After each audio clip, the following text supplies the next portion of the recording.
4,600 Chabad rabbis converge for a Shabbat weekend of emotional and spiritual recharging. What can go wrong? What? Isidro forgot to pack a shirt! Yisrael, do you have an extra shirt? What size? Size 1.5. I don't have that size. Bam! How's it going?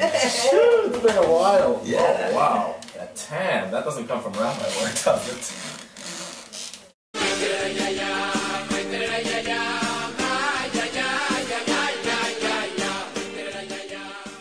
Welcome to the Cabo Jewish Center's video blog, Torah portion of Chayei Sara. This weekend I'm in New York for the annual Chabad Shluchim Convention, a Shabbat with over 4,000 Chabad rabbis from across the world who have come together for a weekend of inspiration, workshops, and brotherly love. It is the most incredible and humbling experience for me, and I am so excited to take part. Although truth be told, being together with so many Chabad personalities does have its negatives. Excuse me, sir, would you like to put on film?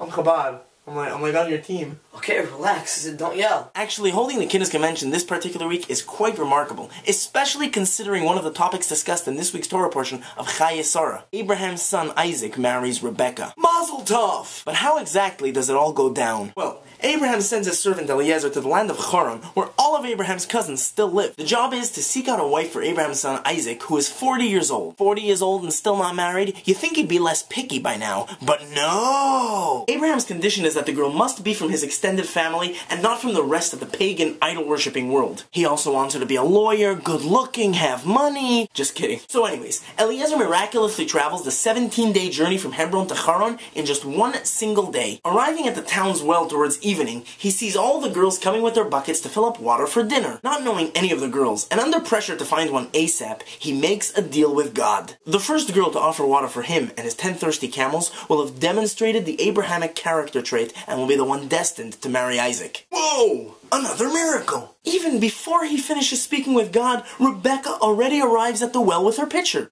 Of course she gives water to Eliezer and his camels. Thank you.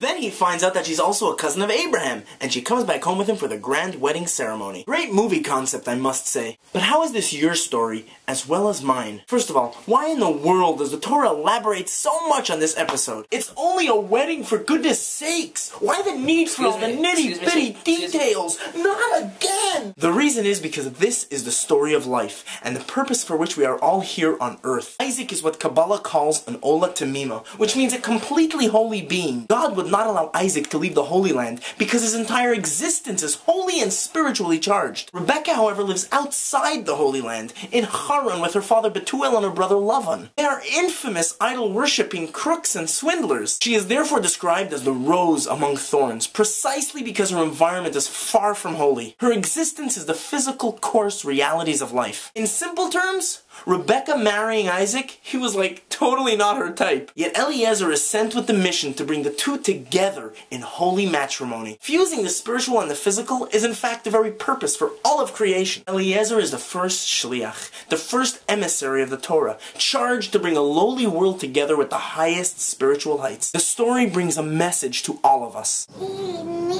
Yes, even tiny little you. It is our job to take the loftiest levels of holiness and with it influence the lowly world around us. Everything that you do throughout the day, make sure to direct it to good actions and positive energies, bringing the Isaacs and the Rebeccas together. This is the task. This is our shlichut. So the convention of emissaries this weekend is not just celebrating Chabad's accomplishments during the last 50 plus years, it is celebrating the very purpose for which all of humanity was created. Shabbat Shalom, and have a wonderful week.